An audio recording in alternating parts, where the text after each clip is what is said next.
안녕하세요. 인생사 세옹지마라더니 이런 일이 있을 줄은 상상도 못했네요. 홀어머니 밑에서 어렵게 자라와 홀대하는 시모와 전 남편에게서 벗어나기까지의 일을 들어주실래요? 물론 세상에 완벽한 가족은 없다고 생각해요.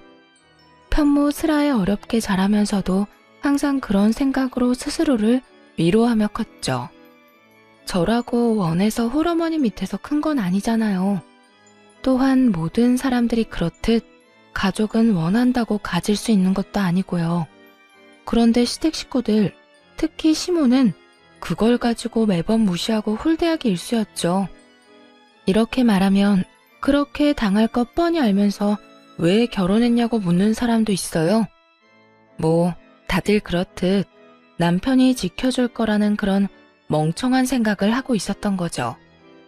나중에 한 사실이지만 남편이 저 아니면 안 된다고 시댁에 아주 난리를 피웠더라고요. 왜 그렇게 할 정도였는지 알게 된 건 나중이지만 만약 그때 헤어졌더라면 이런 꼴을 보지 않을 수 있었을까요? 글쎄요, 모르겠어요. 다른 집안이었다면 달랐을까 하는 그런 생각도 이전에는 많이 했지만 이젠 더 이상 안 하려고요. 내가 정말 며느리에 대해선 할 말이 많은 사람이야. 너 같은 며느리 들일 생각 정말 추호도 없었거든. 우리 아들이 뭐가 모자라니? 공무원에 집안도 번듯하고 도대체 모자란 게 뭐가 있어서 감히 너 같은 게 옆에 붙어서 우리 아들 혼사기를 막아? 그래서 몇 번이나 말했지 않니? 애저녁에 헤어지라고. 결혼을 하고 신혼여행을 다녀온 날 들린 시댁에서 시모가 한 말이었어요. 그러니까 처음부터 저는 아니었다는 거죠. 엄마, 제발 그만 좀 해. 내가 좋다잖아. 이제 우리 허락 좀 해줘요. 아, 결혼까지 했는데 왜 이렇게 못 살게 굴어? 너도 그러는 거 아니야. 네 앞날 걱정하는 엄마한테 어떻게 그런 말을 해? 네 옆에 있는 걔 좀 봐. 아휴, 내가 정말 부끄럽고 속상해서 어디 가서 며느리가 있다고 이야기도 못해. 하긴 결혼식에 남편 친인척은 잔뜩 왔는데 시모 지인은 몇 명 안 왔더군요. 그것만 봐도 알 수 있었어요. 시모가 저를 며느리로 인정하지 않는다는 거. 솔직하게 말하자면 결혼은 우리 둘의 일이니 남편과 잘 살면 될 거라고 생각한 게 너무 안일했던 거죠. 그 뒤로도 시모의 막말은 이어졌어요. 남편이 매번 뭐라고 하니 남편과 시부 앞에서는 더 이상 말을 못하고 둘만 있을 때 그러기 일쑤였습니다. 사사건건 트집을 잡아 저와 제 친정을 무시하는 이야기를 해댔죠. 똑바로 좀 하거라. 너 언제까지 아버지 없이 자란 티 낼래? 응? 시아버지 마음에 드는 게 그렇게 쉬운 일인 줄 알았니? 쓸데없는 짓 집어치우고 그냥 숨 죽인 듯 지내. 네 얼굴 보면 속 터지는 사람이 여기 한둘이야?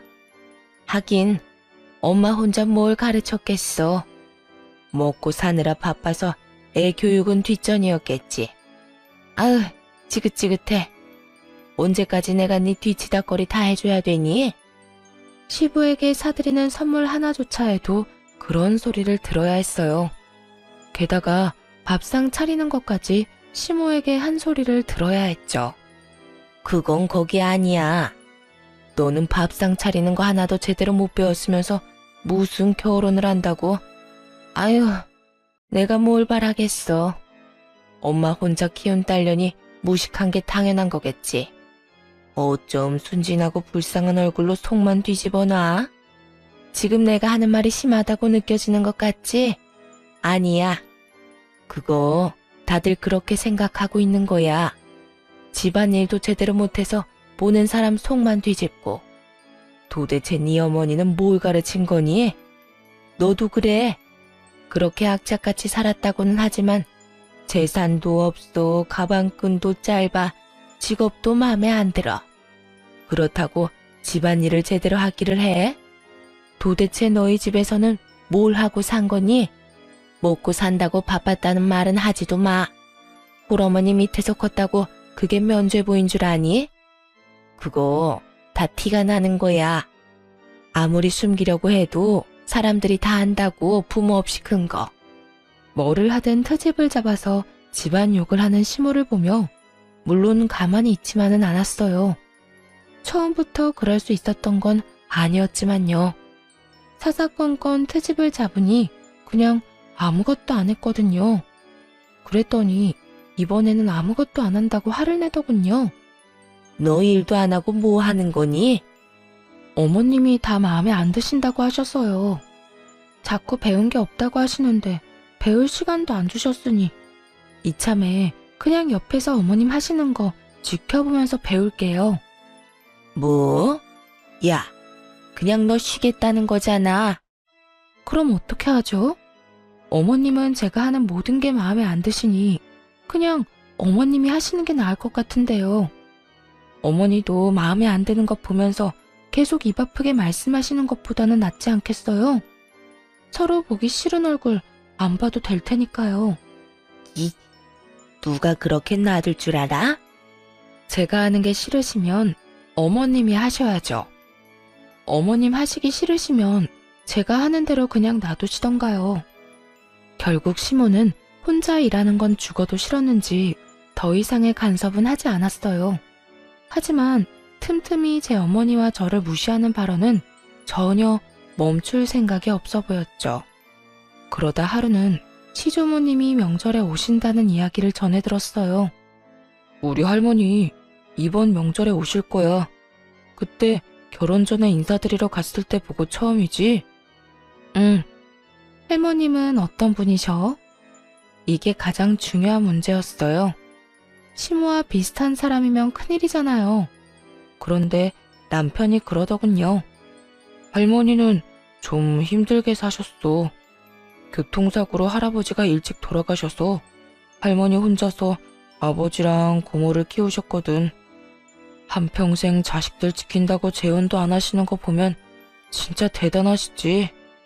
그때 남편 말을 들으며 좋은 생각이 났어요.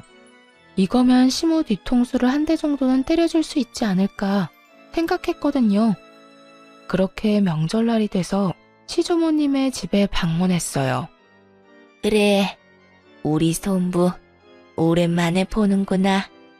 네가 참 고생이 많지? 아무래도 여자가 남자 집에 시집 오면 여러모로 힘든 일이 많은 법이야. 나도 그랬다. 많이 힘들었지. 남편까지 일찍 잃고 어린 두 남매 키우느라 얼마나 고생했는지 모른다. 그래도 이렇게 키워놓으니 얼마나 좋으냐. 아들도 번듯하게 자랐지. 이렇게 며느리까지 보고. 시주모는 힘든 그때를 떠올리는지 눈가가 촉촉해지더군요.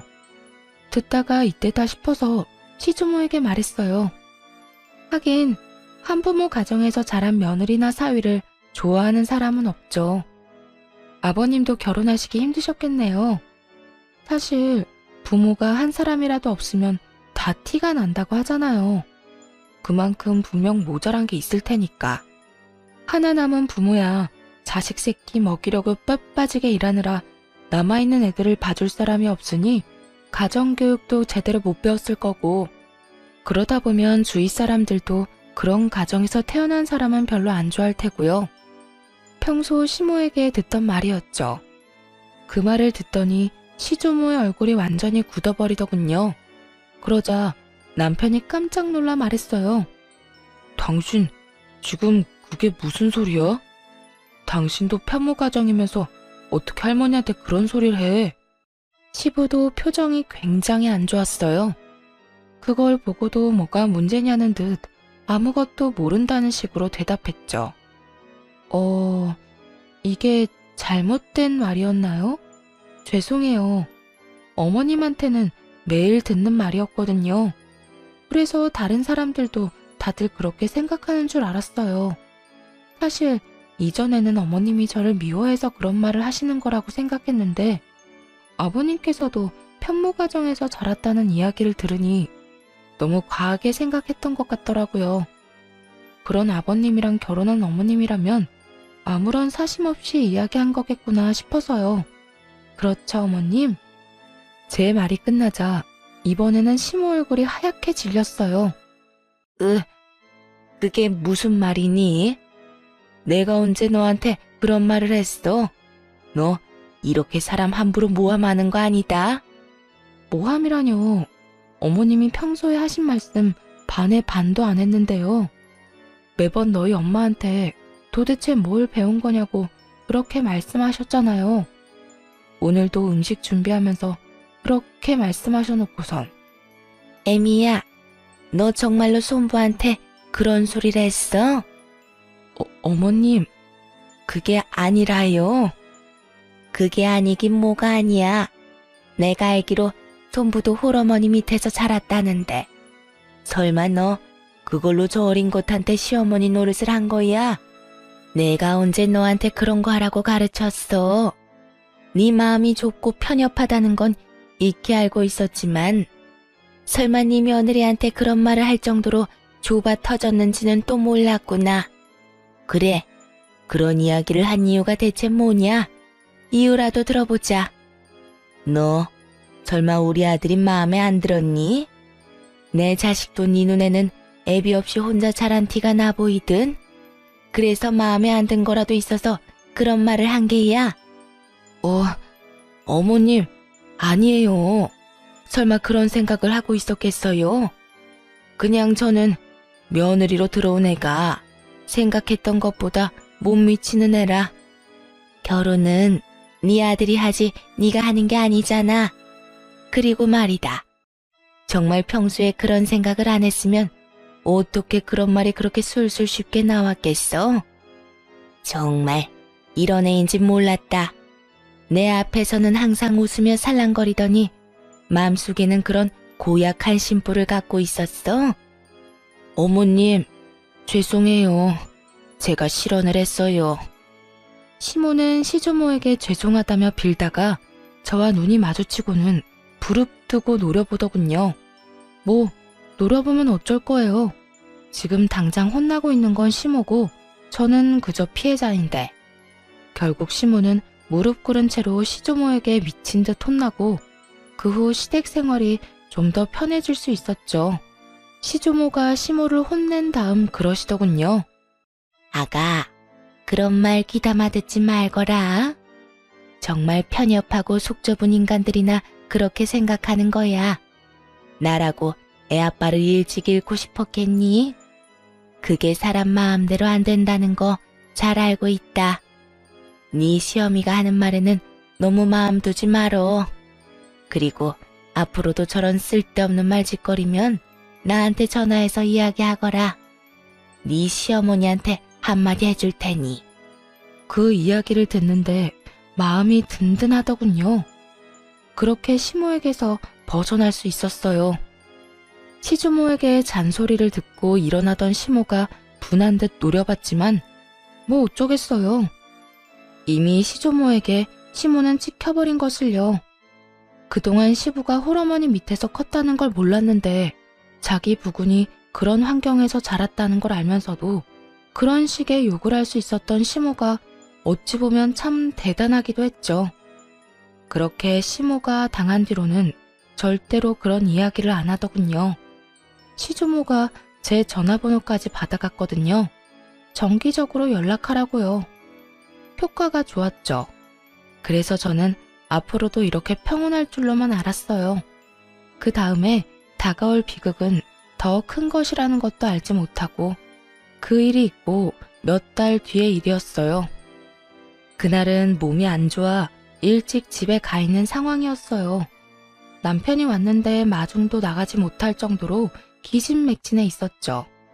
남편은 그날 회식을 하고 2차까지 갔다가 늦은 저녁이나 되어 돌아왔어요.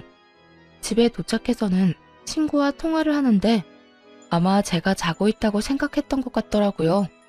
그러니까 그런 대화를 할 수 있었던 거겠죠. 야, 결혼 그거 별거 아니다.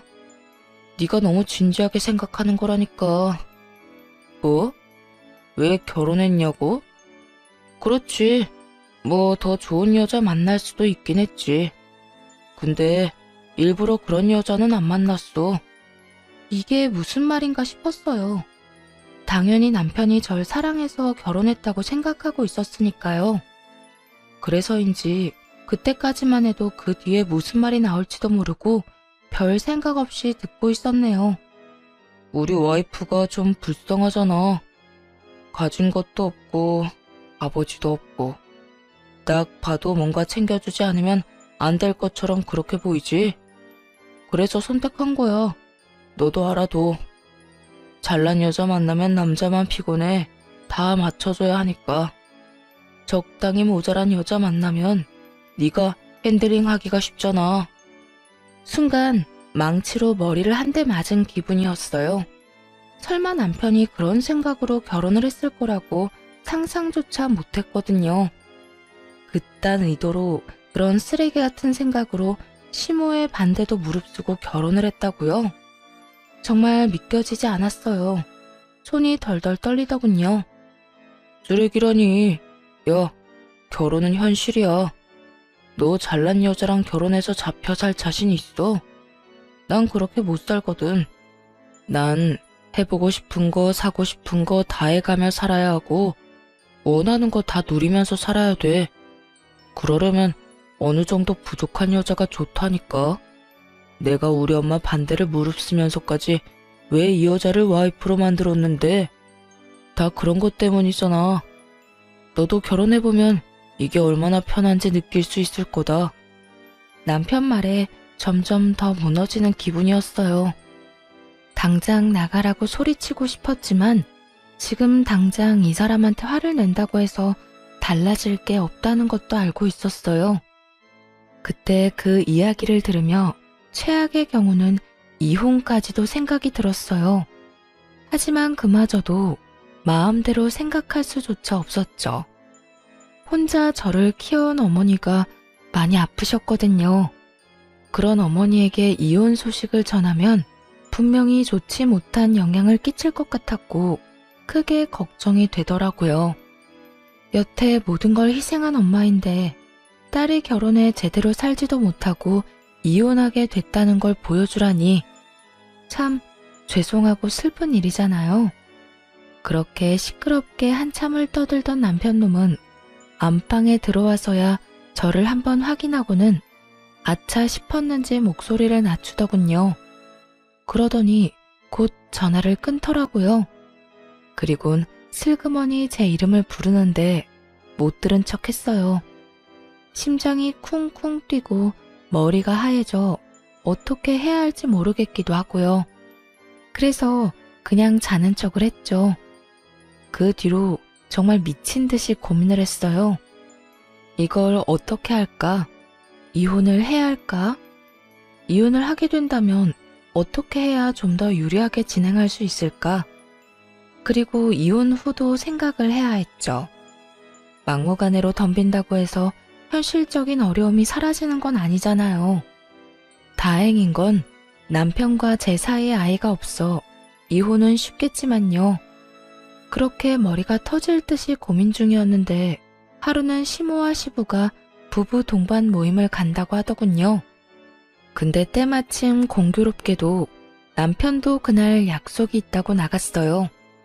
차라리 저 인간들 얼굴을 안 봐서 다행이다 싶기도 했죠. 혼자가 되자 오늘은 뭘 할까 고민하다가 친정엄마를 찾아가 넌지시 이 상황에 대해 말해보기로 결심했어요. 엄마는 어떻게 생각하는지 알아볼 생각이었어요. 그래서 친정엄마를 데리고 번화가로 나갔죠.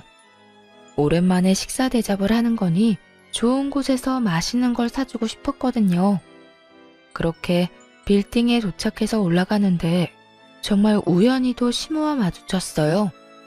가려던 가게가 시모의 모임 장소 위층에 있던 거더라고요. 그래서 친정어머니와 함께 시모에게 가까이 다가갔죠. 그래도 밖에서 마주쳤는데 인사는 해야 하잖아요. 게다가 어머니도 알아보시는 상황이었고요. 아이고, 사부인, 오랜만입니다. 잘 지내셨죠? 시모는 친정어머니에게 고개를 까딱하더니 이내 저를 쳐다보며 그러더군요. 야, 너 조용히 해. 나한테 어머니라고 부르지 마라. 나도 오늘은 너 며느리라고 안 부를 거야. 제발 우리 밖에서는 어머님 며느리 이런 소리 하지 말자. 나 네 어머님 하기 싫어. 이유는 네가 더 잘 알지? 게다가 이런 데 오면서 어머니 한 번만 모시고 오니 티가 안 낼래야 안 날 수도 없지. 하고 다니는 꼴 보면 누가 널 내 며느리로 볼까 무섭다 얘.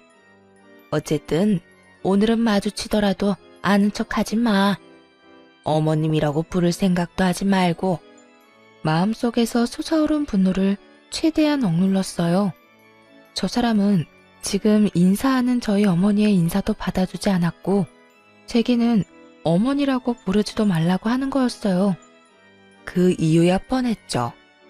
자기 지인들에게는 보여주고 싶지 않다는 얘기니까요. 자존심도 상했지만 정말 눈물 날 만큼 열이 받았어요. 그런데 그 와중에 더 열이 받았던 건 뭔지 아세요? 남편이 그 모임 장소에 있었다는 거예요.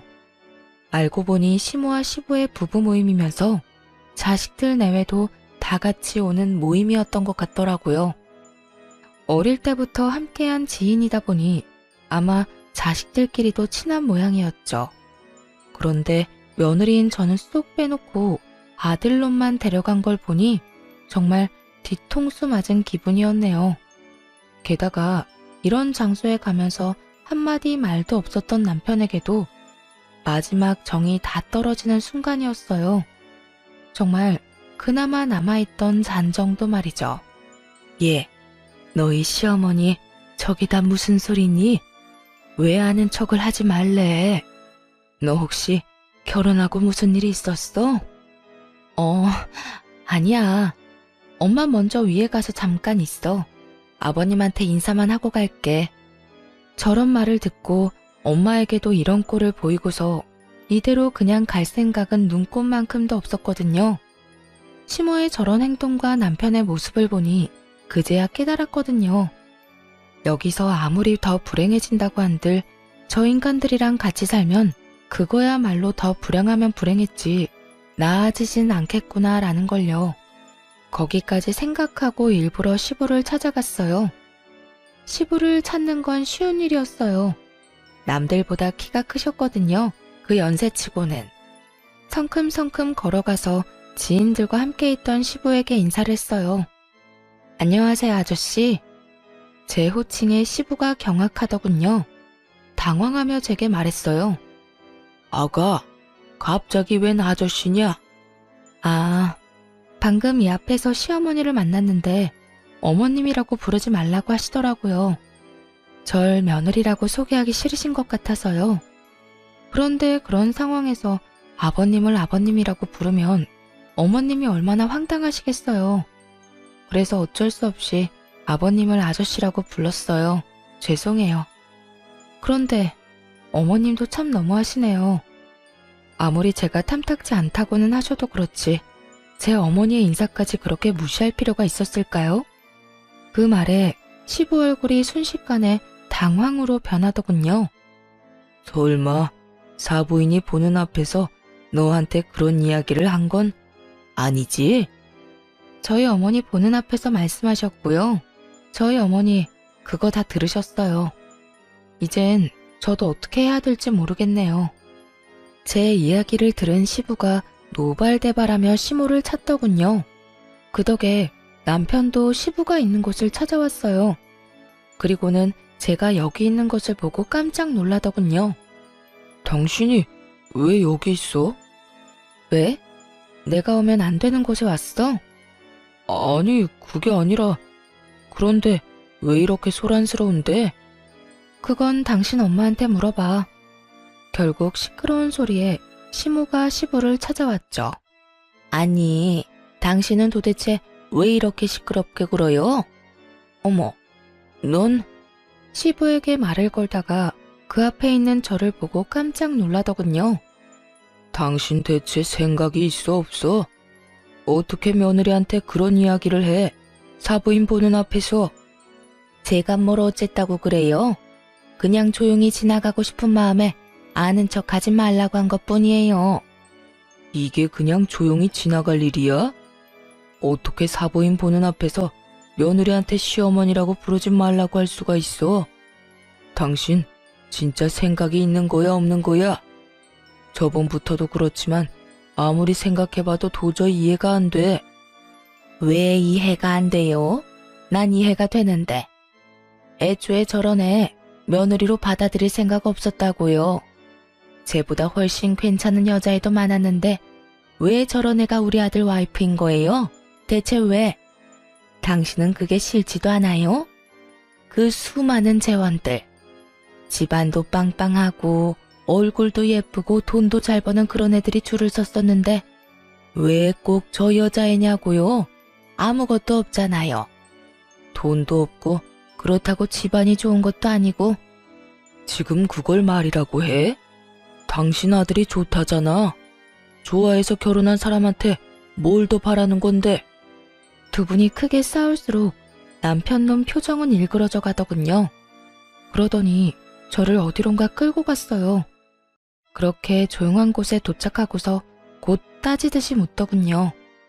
아무리 그래도 그렇지. 사람이 이렇게 많은데 어떻게 두 분 싸움을 붙일 수가 있어? 너 이거밖에 안 되는 애였어? 이야기를 다 듣긴 들은 거야? 내가 당신 어머니한테 어떤 취급 받았는지 당신이 알고 그런 소리 하는 거냐고. 엄마가 당신한테 그런 얘기하는 거 하루 이틀 일도 아니잖아. 그거 하나를 못 참아서 이런 일까지 벌이는 거 넌 너무하다고 생각하지 않아? 우리 가족한테 미안하지도 않냐고. 내가 뭘 미안해해야 하는데? 너희 어머니한테 어머님이라고 안 부른 거? 아버님한테 아저씨라고 부른 거? 그럼 아는 척 하지 말라는데 무시하고 왔어야 했어? 놀란 우리 친정엄마 놔두고? 너야말로 나한테 미안하지도 않아? 넌 왜 나한테 거짓말하고 여기 왔는데? 너도 내가 마누라인 거 어디 가서 말하기 싫어? 그건 엄마가 이야기하지 말라고. 이런 행동이 문제인 거야. 그럼 당신 엄마가 당신더러 나랑 이혼하라고 하면 당신은 이혼하겠네? 그건 아니지. 내가 당신하고 결혼하려고 얼마나 애를 썼는데. 당신도 알잖아. 내가 엄마 설득한 거. 그래. 그래서 내가 등신같이 그거 믿고 당신이랑 결혼했지. 근데 너도 너희 엄마랑 똑같아. 너 얼마 전에 나 자는 줄 알고 신나게 떠들더라. 내가 불쌍해서 결혼했다며? 어느 정도 부족한 게 있어야 말 잘 듣는다고. 네 이상형에 대해서 잘 들었어. 그런데 그렇게 부족한 여자라도 이혼은 요구할 수 있지. 내가 그간 너희 엄마한테 무시당하면서 이혼 생각 안 해봤을 것 같아? 그런데 참았어. 근데 오늘 우리 엄마도 똑같이 무시당했거든? 그건 못 참겠더라. 그래서 너랑 이혼하려고. 당신 엄마 그렇게나 며느리가 싫다는데 내가 때려치울게. 그게 너도 좋잖아. 그러니까 너도 아웃이야. 야, 네가 뭔데 나한테 아웃이니 많이 해. 너 따위가 나한테. 그래, 너한테 나는 그따위지. 더 좋은 여자 만나서 살면 되잖아. 왜 그따위 여자한테 매달려? 왜? 너무 잘난 여자 만나면 맥도 못 추릴까봐 그래? 너무 돈 많은 여자 만나면 네 맘대로 못할 것 같아서 그러냐고. 나같이 부족한 여자 만나야 네 맘대로 살 수 있으니까. 이런 인성 파탄자 같으니 그걸 사랑이라고 믿은 내가 미친년이지. 야, 말이 심하잖아. 심해? 네가 더 심해, 이 나쁜 놈아. 너도 네 엄마도 최악이라고. 부족한 마누라가 다루기 쉽다고? 그 부족한 마누라한테 이혼이나 당해봐. 그날 그렇게 남편놈에게 이혼을 요구하고 친정엄마와 식사를 했어요. 그리고 친정엄마에게 이혼 이야기를 슬쩍 꺼냈죠. 자세한 이야기는 하고 싶지 않았는데 그걸 아셨는지 어머니도 더 묻지는 않더라고요. 하지만 이전의 시모와의 대화로 시댁에서 어떤 취급을 받고 있는지 다 파악하신 것 같더군요. 그렇게 식사를 마치고 집에 돌아와 짐을 싸고 있으니 남편 놈이 옆에 붙어서 계속 말을 걸었어요. 당신 진짜 나랑 이혼할 거야? 내가 한 번만 봐줄 테니까 다시 한 번만 생각해봐. 난 당신이랑 이혼 못해. 내가 지금 당신이랑 이혼해봐. 내 평판이 어떻게 되겠어? 당신이 어찌 됐든 나는 이혼남 딱지 달고 사는 거 싫다고. 그러니까 이혼은 꿈도 꾸지 마. 기가 찼습니다. 이혼을 하기 싫다는 남편놈의 이유는 자기 평판 때문이었어요. 그렇게 짓거리더니 이혼하고 싶지 않다며 협박을 하더군요. 그렇지만 시모의 반응은 달랐어요. 굉장히 좋아했거든요. 짐을 싸는데 기분이 정말 더럽더라고요. 그리고 오기도 생겼죠. 내가 너희보다 더 잘 살아내겠다고. 그래서 결국에 웃는 사람이 나라는 걸 보여주겠다고 말이죠. 그런데 언제나 힘든 일은 한꺼번에 오더군요. 이번에는 이혼 소송 도중에 친정엄마가 돌아가셨어요. 원래부터 몸이 안 좋으시긴 했어요. 그래서 병원 진료도 받았고요. 그런데 시모와 마주치고 저의 상황에 대해 아신 뒤로 컨디션이 급격히 안 좋아지시더니 그렇게 손 쓸 틈도 없이 돌아가셨죠.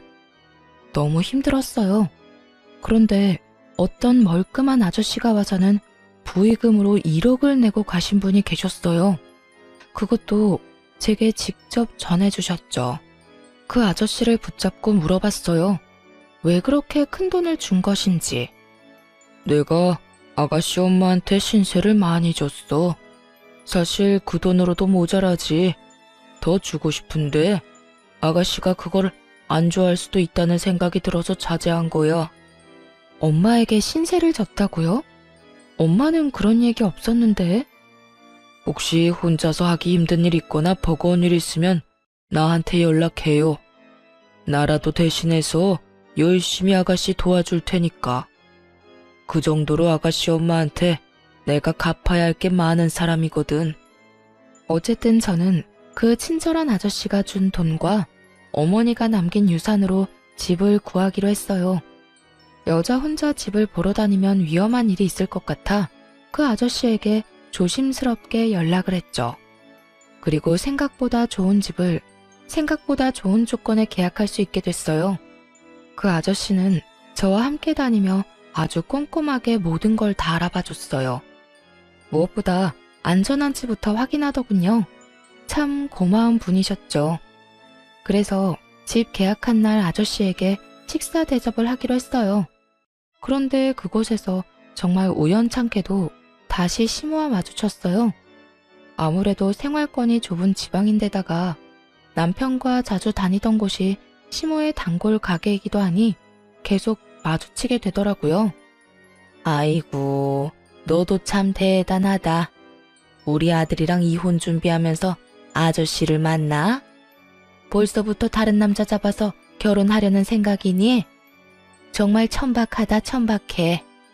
어머니 혼자 키워서 그런지 생각하는 게 남들이랑 아주 달라요. 하긴 이제 너도 알 거야. 그게 딱 네 수준이라는 거. 우리 아들이랑 헤어져 주는 것만으로도 고마우니까 내가 더 이상 아무 말은 안 할게. 근데 이건 꼭 말해야겠다. 무슨 일로 여기 왔는지 모르겠지만 오늘은 다른 데서 식사해. 오늘 우리 아들 여기서 중요한 약속이 있어. 그러니까 네가 나가줘. 그 이야기를 듣고 있는데 정말 어이가 없더라고요. 이 가게가 자기 것도 아니면서 뭘 나가라 말아요. 한마디 하려는데 옆에 있던 아저씨가 참지 못하고 나섰어요. 아줌마는 뭔데 우리더러 나가라고 하는 겁니까?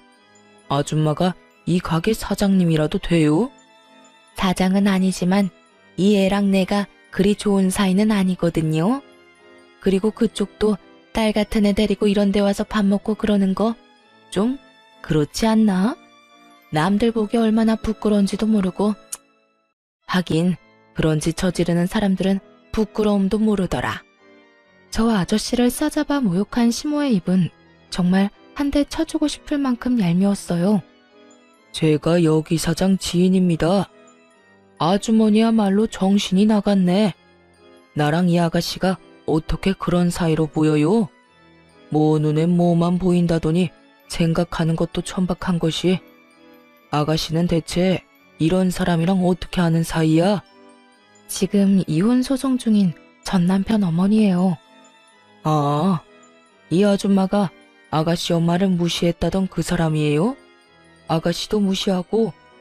네, 저희 엄마가 인사하셨는데 인사도 다 무시하고 엄마 보는 앞에서 저한테 어머님이라고 부르지 말라고, 너 같은 며느리 부끄러워서 어디 내놓기 힘들다고 그렇게 말씀하셨던 그분이세요. 제 말이 끝나자마자 아저씨는 시모를 아래 위로 훑어봤어요. 그런데 시모도 지지 않고 아저씨를 아래 위로 훑어보더군요.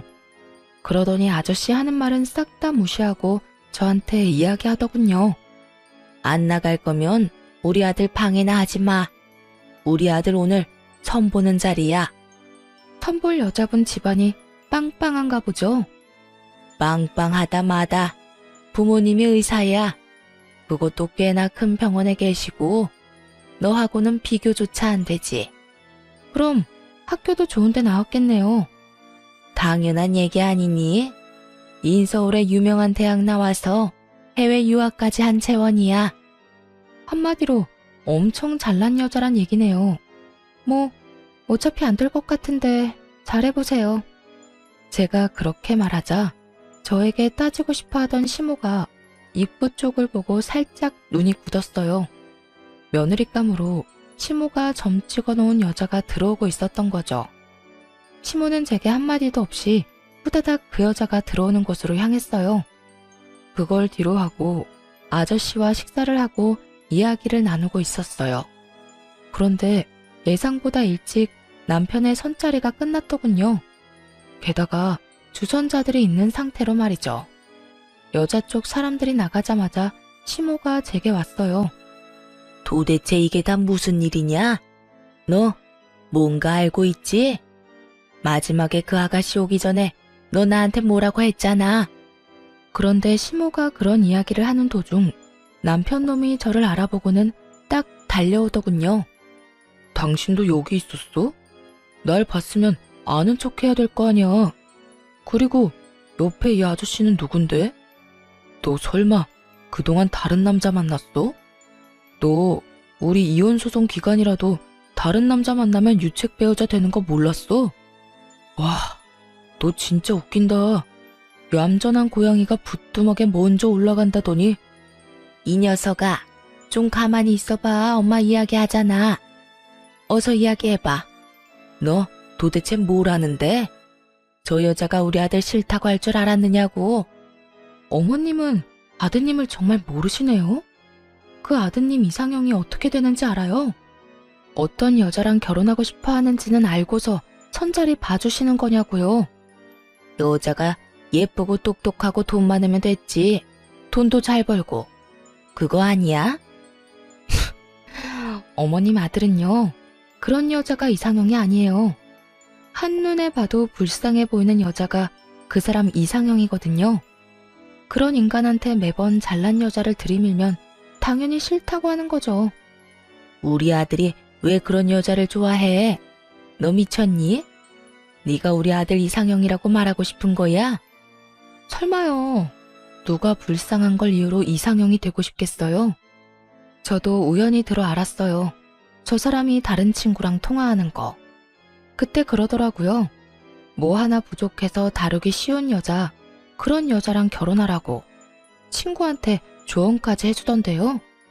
잘난 여자는 자기 잘난 거 알아서 남편 얘기 듣지도 않는다고 말이죠. 그러니까 쉬운 여자를 원하는 거죠. 그런데 똑똑하고 돈 많고 빵빵한 여자 중에 쉬운 여자가 있어요? 없지. 이야기가 끝나가자 시모 표정이 정말 썩어버리더군요. 저한테 매달리는 것도 사랑해서 그런 거 아니에요. 만만한 여자 찾기가 힘드니까 그런 거겠죠. 저 보세요. 얼마나 만만했겠어요. 안 그래요?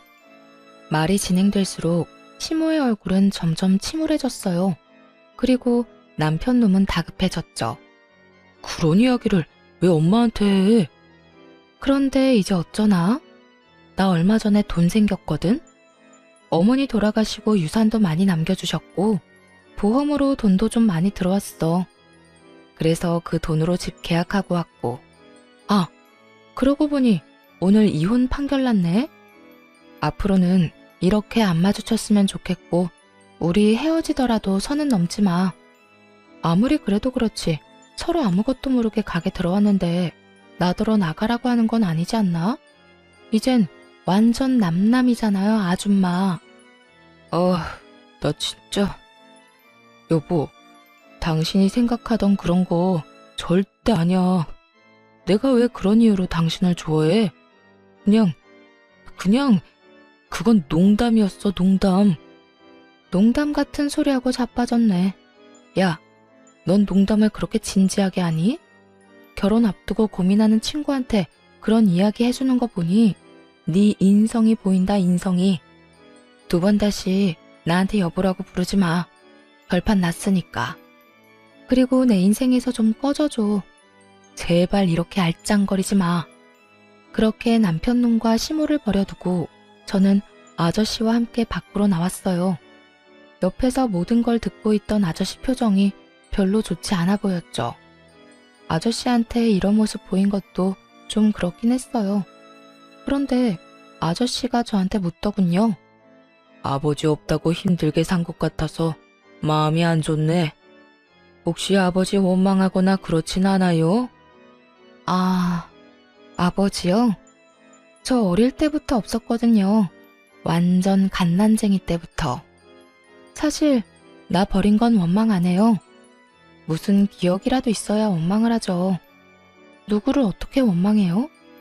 그런데 엄마는 달라요. 엄마는 계속 울었거든요. 재혼도 안 하고 매일매일 아버지만 그리워하면서. 돌아가실 때쯤에는 그런 말씀 없으시긴 했지만 그래도 그런 거 보면 원망스럽기도 하고 그래요. 그때 아저씨가 침울한 얼굴로 저한테 조심스럽게 말을 꺼냈어요. 아가씨, 미안해. 사실은 내가 속였어. 아가씨한테 처음 나타났을 때 내가 누군지 말했어야 됐는데 이야기를 못했어. 나도 마음의 준비를 하고 싶었거든. 사실은 내가 아빠야. 놀랐지? 사실 어느 정도 짐작은 하고 있었어요. 보통 누가 가족도 아닌 여자를 이렇게 친절하게 도와주겠어요. 그리고 어머니가 가지고 있던 아버지 사진이랑 비슷하게 생기셨더라고요. 많이 늙었지만 그래도 비슷해 보였죠. 어떻게 절 찾았어요? 네 엄마가 연락했어. 그 사람은 다 알고 있었지. 내가 어떻게 사는지. 그렇게 우리 어머니한테 쫓겨나다시피 나가고서는 내가 아무리 찾아도 못 찾던 그 사람이었는데 죽을 때가 다 돼서 그런가 남겨진 딸 생각 때문에 그랬나 나한테 연락이 왔더라고. 우리 딸 지켜달라고. 참 울컥했어요. 여태껏 피해 다녔던 아버지에게 연락한 이유가 저 때문이라는 걸 알게 돼서 아마 살 날이 얼마 남지 않은 것을 당신도 아시고는 연락하신 거 아니에요. 그때 시어머니가 저와 친정엄마를 무시한 일 때문에 엄마도 충격받았던 것 같아요. 제가 시댁에서 그렇게 무시당하는 걸 어머니가 그때 처음 아셨거든요. 마지막 가는 길에 짐만 안겨드린 것 같아 죄송한 마음뿐이었어요. 그렇게 저에게는 다시 새로운 가족이 생겼어요. 어머니가 돌아가시고 아버지가 생긴 거죠. 아버지는 뭐든 해주고 싶어 했어요. 이혼하고 얼마 후 미용 관련 자격증을 따기로 했어요. 그렇게 공부를 하고 어렵게 자격증을 따고 나니 아버지는 이번에는 가게를 차려주고 싶어 했어요. 자격증을 딸 때도 아버지가 물심양면으로 다 지원해 주셨는데 바로 가게까지 차려주시려 할 줄은 상상도 못했죠. 그때만 해도 혼자서 일할 수 있는 작은 상가 정도겠거니 생각했어요. 그런데 아버지가 보여준 상가는 제 상상과는 전혀 달랐어요. 그 지역 내에서도 최고 번화가한 거리에 있는 상가 1층이었거든요. 임대료도 엄청 높았고 혼자서 이 큰 매장을 이끌어간다는 건 상상도 되지 않더라고요. 하지만 아버지는 뭐 어떠냐고 일단 보기나 하라는 반응이었어요. 그래서 저도 별 부담 없이 그냥 보기는 했죠. 아버지가 딸한테 잘 보이고 싶었나 보다. 이 정도로만 생각했거든요. 그렇게 상가를 둘러보는데 전 시부와 전 시모를 마주하게 됐어요. 같은 생활권이라는 게 참 짜증나더군요. 이렇게 마주치는 일이 있으니까요. 네가 여기는 웬일이냐? 상가를 볼 일이 뭐가 있어? 돈도 없고 아무것도 없는 게 여기 와서 허세나 피우고 있니? 남들한테 돈 많은 것처럼 보이고 싶었어? 그리고 이 아저씨는 도대체 누군데 매일 끼고 다녀? 우리 아들이랑 이혼하고 이런 늙은 아저씨랑 만나고 다니는 거야? 정말 네 수준도 알만하다 알만해. 그런데 전 시모 옆에 있는 전 시부 표정이 조금 이상하더군요. 그러더니 전 시모를 말리기 시작했어요. 여보, 그만해. 이제 남인 사람 왜 자꾸 그렇게 신경을 긁어? 그만 좀 해. 아니, 당신은 열받지도 않아요? 우리 아들이랑 이혼하고 벌써 저런 늙은 남자 물어서 동네를 돌아다닌다는 게 전 정말 짜증나요. 그래, 얘 너랑 정말 잘 어울린다. 어쩜 얘나 지금이나 변한 게 없어. 아빠 없이 커서 아버지 뻘 되는 사람한테 끌리니? 그런 주제에 우리 아들이랑 결혼은 왜 했어? 입에서 나오는 그 더러운 소리를 듣고 있으려니 기분이 나빴어요. 듣다 못해 한마디 하려고 했더니 옆에 있던 아버지가 코웃음을 치며 전 시모에게 말했어요. 내가 듣자 하니 우리 딸이 돈 없고 편모스라에 컸다고 그렇게 못되게 굴었다지? 그런데 이거 어쩌나? 이제 아빠가 생겼는데 당신네들이 보려고 하는 이 상가 내 거야. 당신들이 들어와 있는 이 빌딩도 내 거라고. 나는 내 거 당신 같은 인간들한테 빌려줄 생각 요만큼도 없어. 내 거는 우리 딸 거지. 이 빌딩도 마찬가지고. 나 죽으면 우리 딸이 가질 건데 어때요 기분이? 아까워서 죽을 것 같지? 한 달만 참았으면 이 재산도 당신 아들한테 돌아갔을지도 모를 거 생각하니까 눈앞이 빙글빙글 돌지. 사람 괴롭히면서 나쁘게 군 죄값 받는다고 생각해. 한평생 동안 죽을 때까지 당신들이 가질 수 있었던 거 보면서 후회나 하고 살아. 내 딸은 내가 준 부동산 가지고 떵떵거리며 살 테니까. 아버지 말을 듣는 전 시모의 얼굴은 경악으로 물들었어요. 아무것도 없는 빈털터리에 이혼한 전 며느리가 갑자기 건물주의 딸이 되어 나타난 거나 다름없잖아요. 게다가 전 남편과 이혼한 지 한 달이었어요. 한 달 만에 전 며느리 처지가 바뀌었으니 자기 딴에는 또 얼마나 억울했겠어요. 어이없죠? 실제로 자기 것도 아니면서. 잠깐만. 진짜야? 진짜로 너희 아버지야? 이 빌딩 주인이고? 나한테 거짓말하는 거 아니지? 그때 아버지가 관리인을 불렀어요. 여기 있는 사람들 내보내요. 톡 시끄러운 인간들이니까. 진짜로 경비원들과 관리인들이 전 시부와 전 시모를 내보내기 시작했어요. 그때가 되니 전 시모 얼굴이 완전히 놀라버리더군요. 그렇게 가게 밖으로 쫓겨나간 전 시부와 전 시모는 서로 탓하며 싸우기 시작했어요. 당신은 제발 그 성격부터 좀 고쳐. 저번에도 사람들 보는 앞에서 며느리한테 그딴 짓 해서 사람들이 우리를 우습게 하는데 지금도 봐. 당신 때문에 원하던 상가도 계약 못하게 됐잖아. 아니, 일이 이렇게 된 게 제 잘못이에요? 걔가 갑자기 웬 남자 끼고 돌아다니니까 그냥 궁금해서 그런 얘기 한 거지. 그건 이야기가 아니라 모욕이지. 그리고 옆에 있던 사람이 아버지인데 그 아버지 앞에서 늙은 남자를 물었다느니 어쩌니 그런 소리를 해? 도대체가 정신이 제대로 박힌 거야? 어휴, 저놈의 옆에 내 입이 방정이지. 결국 나중에 전 시모가 어떻게 알았는지 저희 집에 찾아와서 저한테 사정사정 하더군요. 예, 아가. 내가 여태 너한테 그렇게 모질게 군 거 다 내가 잘못했다. 우리 아들도 그렇고 나도 그렇고 너 보내고 얼마나 후회하는지 모른다. 내가 앞으로는 절대 그런 짓 안 할 테니 다시 돌아와주면 안 되겠니? 저는 전 시모가 그렇게 굽실거리는 모습을 처음 봤어요. 싫어요. 여태까지 아무것도 모르고 병신처럼 그런 취급 당하면서 살았는데 다시 또 돌아가라고요? 참 양심이 없으시네요. 어떻게 저한테 다시 돌아오라는 말을 할 수가 있죠? 어머님이 제 가슴에 박은 대못이 얼마나 많은지 기억도 안 나죠? 미안하다. 미안했어. 내가 잘못했다니까. 죄송한데 헛소리는 그만 좀 하시고 저한테 와서 왜 이러는지 잘 알아요. 제가 아니라 제 아버지 재산이 탐나는 거겠죠. 그러니까 우리 아버지 말처럼 그냥 그렇게 평생을 후회하면서 사세요. 가지지 못한 거, 가질 수 있었던 거, 반쯤은 손에 들어왔던 거, 이 근처 지나가면서 항상 그렇게 느끼시라고요. 아참, 그리고 그렇게 원하던 돈 많고 집안 빵빵한 며느리 잘 찾아보세요. 아드님 정신머리로 어머님 원하는 며느리 만날 수 있으려나 모르겠지만요. 제발 어떻게 안 되겠니?